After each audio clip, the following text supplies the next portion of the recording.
I'm gonna go bring in my piece. Thank you, Edley, for introducing me as a superstar phone banker. And I'm actually gonna talk about my journey to phone banking. Um, I phone banked for Yang. I mean, I did. I actually phone banked for Yang, but I hated it. I would be an hour and a half late to my 2-hour shift. I would blow off my shifts. Phone banking was so boring. I couldn't stand it. And then, you know, when I realized when we use this expression, a very like combative term, and just like fight, we're gonna fight for UBI, and you know, fight the party and stuff. And I realized that I needed to fight boredom if I wanted to fight for UBI. So that's what phone banking was. It was like, all right, all of these hangups, all of these ding, ding, discouraging, you know, clicks that you hear from the other end of the dialer. And then that's when we started the primary. I volunteered in June and May, and yeah, starting in May for Dr. Jermaine Johnson. And I fought boredom. And I started making it fun by giving myself a different name and a Southern accent because I was calling South Carolina. So I made phone banking fun, and I had this, you know, a few hours a day. Hi, I'm Angel. I'm calling from Dr. Jermaine Johnson's, you know, campaign, and going on. And it was just a blast. So then I started using local dialects for all of my phone banking, and I would encourage doing that because it makes it fun. The next thing that changed for me with phone banking was here we were in a pandemic, and I had my job was taken from me, and I had no structure until I had phone banking shifts to sign up for. So immediately having that structure started to make my days better and help me have more focus. And Yang talks about that. You know, when you said, well, with UBI, people might not need to work for income, but there are other reasons people have a job. It's for structure, for purpose, fulfillment, and income. And I was starting to find that phone banking, I had structure, I had purpose, and I had fulfillment finally because I was getting some really good calls. And these really good calls really run the gamut. You know, you get the calls where you get them to go for your candidate. But I had a lot of calls, especially in the GOTV period, when you're calling to confirm people are going to go out and vote, where you're not doing the whole sales pitch thing, which is a harder call to make. You're not trying to sell the candidate, but GOTV calls, or you're just trying to confirm they're going to get to the polls. And people are just thanking me for making these calls. And they're like, it's so important what you're doing, because now more than ever, people are seeing like, oh, we got to activate voters. We've got to activate Democratic voters. It's do or die time now. I don't even need to explain. You all know why.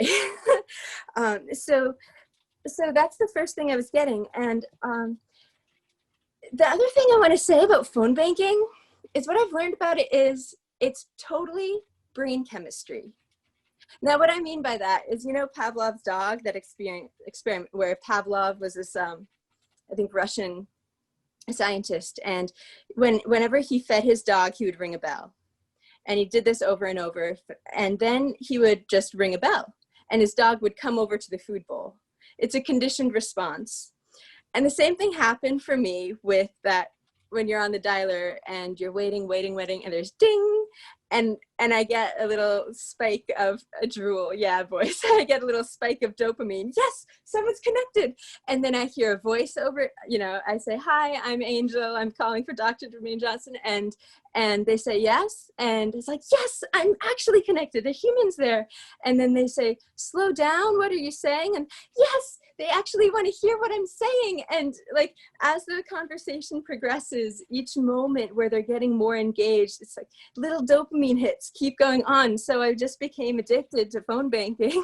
I made it through my whole shift. I'd go in for the next evening shift because it was a drug. So anybody can become a phone banker. It's all about conditioning your brain to make phone banking your high. And the last thing I'll say about phone banking is it can be probably the most humanity first thing I would do in my day.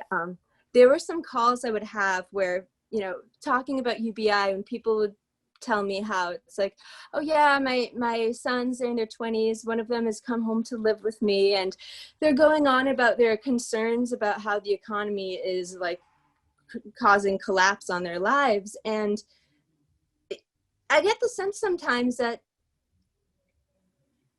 we're almost like a hotline, you know, a reverse hotline.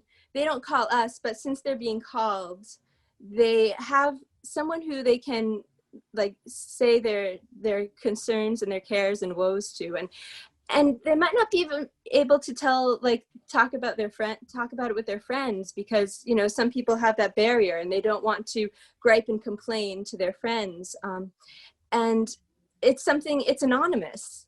So we are sort of once you bring up UBI, and that often the conversation does turn into a sort of anonymous care hotline. I had some really beautiful conversations and really opened some people up, and you know, okay, yeah, got a vote, sure, a vote, but they actually had somebody hear their problems and learned that there's something happening in the political landscape that's speaking to them, that's addressing them and putting them, you know, putting what their needs are at the core of their policy platforms. So you won't get to experience that if you aren't phone banking. So give yourself a fake accent and a fake name and get cracking.